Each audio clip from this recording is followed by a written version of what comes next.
Tu veux parler comme un Français et pas comme un manuel? Tu connais plein de mots et de règles de grammaire en français. Pourtant, lorsque tu parles, ça ne sonne pas naturel.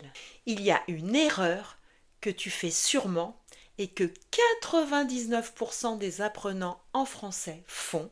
Passer trop de temps sur le français écrit, pensant que l'oral, c'est pareil. Aujourd'hui, je vais te montrer le contraire et te dévoiler 20 phrases essentielles du français parlé qui te seront utiles dans 80% des situations de communication en français. Alors, sans plus tarder, commençons par la première phrase du français parlé que tu dois connaître absolument. Cette première phrase, c'est « Je suis crevé, je suis claqué, je suis rincé ». 3 formes familières pour dire en français que vous êtes très fatigué. Par exemple, après une longue journée de travail. Crevé est très courant à l'oral. Claqué est un peu plus familier. Rincé, et il est surtout utilisé pour exprimer une fatigue intense. Voyons quelques exemples en contexte. Après le travail, je suis crevé, je vais me coucher. Après une longue journée, je suis claqué, j'ai besoin d'un café. Après une randonnée, je suis rincé. Notez qu'en français parlé, la plupart du temps, on ne dira pas je suis crevé, mais je suis crevé. Le je se transforme en ch et on fait la liaison avec l'auxiliaire être. Je suis. Passons à notre deuxième phrase. Celle-ci est aussi typique du français parlé. J'ai la flemme, pour dire que vous n'avez pas envie de faire quelque chose, souvent par paresse ou bien par fatigue. C'est une expression familière que les Français utilisent tout le temps. Elle est beaucoup plus courante que l'expression « je suis paresseux », qu'on emploie presque jamais à l'oral. Tu viens courir? Oh non, j'ai la flemme aujourd'hui. Ensuite, pour exprimer l'idée que l'on est malade, souvent avec un rhume ou une grippe légère, à l'oral, on va dire tout simplement « j'ai la crève ». C'est une phrase qui est très utilisée à l'oral, mais jamais à l'écrit. Cette phrase est beaucoup plus naturelle que je suis malade dans une conversation quotidienne. Prenons un exemple. Je ne peux pas venir, j'ai la crève. Passons à la phrase suivante. J'ai la dalle. Avoir la dalle, cela signifie que vous avez très faim. C'est une phrase qui est à l'oral plus utilisée que la phrase j'ai très faim. On sort manger? J'ai la dalle. Je m'en fous, je m'en fiche. C'est une expression qui est plus familière que les expressions qu'on a vues précédemment. Elle est utilisée pour dire qu'on ne se préoccupe pas de quelque chose, qu'on n'y porte pas d'intérêt. Je m'en fiche est une version plus polie et mieux adaptée aux situations plus formelles que je m'en fous, qui est beaucoup plus familière. Ces phrases sont très utiles à l'oral pour réagir naturellement aux conversations. Tu veux qu'on aille au ciné ou au resto? Je m'en fiche, je m'en fous. Il flotte. C'est une façon informelle et très courante de dire qu'il pleut. C'est plus naturel à l'oral que la phrase il pleut beaucoup. Tu sors ce soir? Oh non, il flotte. Ça caille. C'est une expression pour dire qu'il fait très froid. Elle est très utilisée à l'oral, notamment en hiver. Elle est plus naturelle que il fait froid, qui est plus formel. Tu sors sans manteau? Ah non, ça caille. Ça me saoule. Cette expression est utilisée pour dire que vous en avez assez de quelque chose. Elle est très utilisée dans les conversations entre amis ou collègues. La forme complète serait « ça me saoule ». Mais à l'oral, on a tendance à avaler les sons et notamment le « e ». Et cela devient « ça me saoule ». Prenons un exemple. Encore des embouteillages. Ça me saoule. J'en ai marre est une autre expression un peu moins familière pour dire que vous en avez assez de quelque chose. Elle est plus naturelle que de dire je suis fatigué de, qu'on utilise rarement à l'oral. Encore du boulot ce soir, oh, j'en ai marre. Ça coûte une blinde. C'est une expression très utilisée à l'oral pour réagir face à un prix élevé.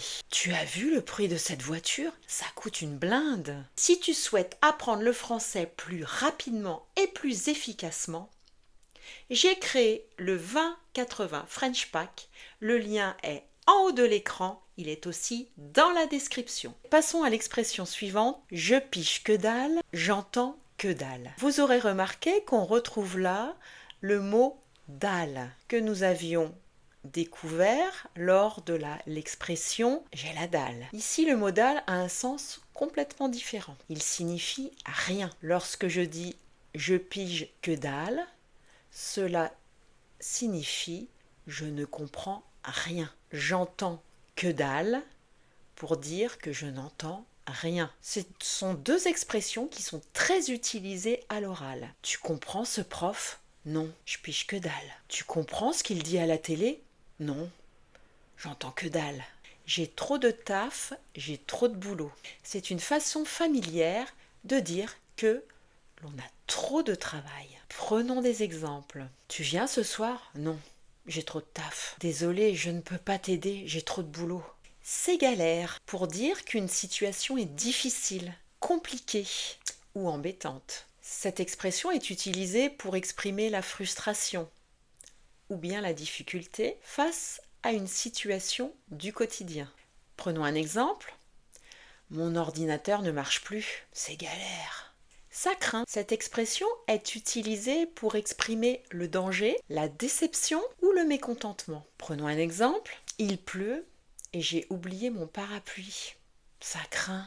Je suis à la bourre. Être à la bourre, c'est être en retard. C'est une expression plus naturelle à l'oral que je suis en retard. À l'oral, on aura tendance à dire je suis à la bourre et pas je suis à la bourre.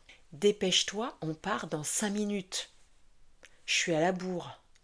Il n'y a pas moyen de. C'est une manière familière de dire qu'il n'est pas possible de faire quelque chose. Il n'y a pas moyen de finir ce projet avant demain? Si ça se trouve, on utilise cette expression à l'oral pour émettre une hypothèse ou suggérer une possibilité, souvent de façon informelle. Si ça se trouve, il est déjà parti. D'une façon formelle, on dirait peut-être qu'il est déjà parti. Il n'y a pas photo. Il n'y a pas photo est une expression familière pour exprimer une évidence ou une comparaison claire. Qui est le meilleur joueur? Il n'y a pas photo, c'est lui. Faut pas pousser.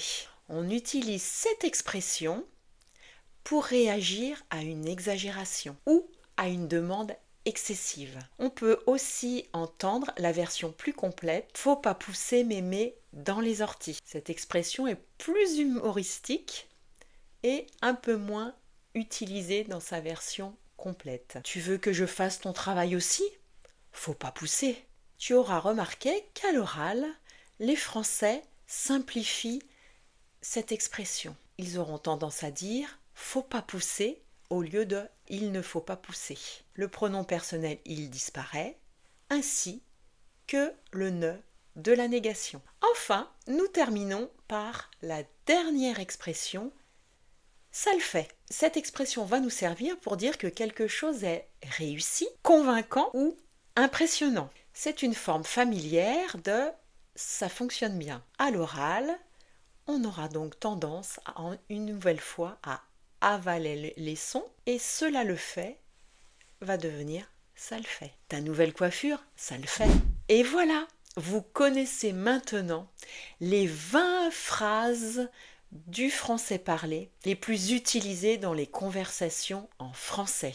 Et si vous avez aimé ces 20 expressions du français parlé, n'oubliez pas de laisser un like, ça fait toujours plaisir, et à télécharger le PDF gratuit dans lequel vous retrouverez l'ensemble de ces 20 expressions typiques du français parlé les plus utilisées dans les conversations en français. Et moi je vous dis à très bientôt pour de prochaines vidéos 2080 sur cette chaîne.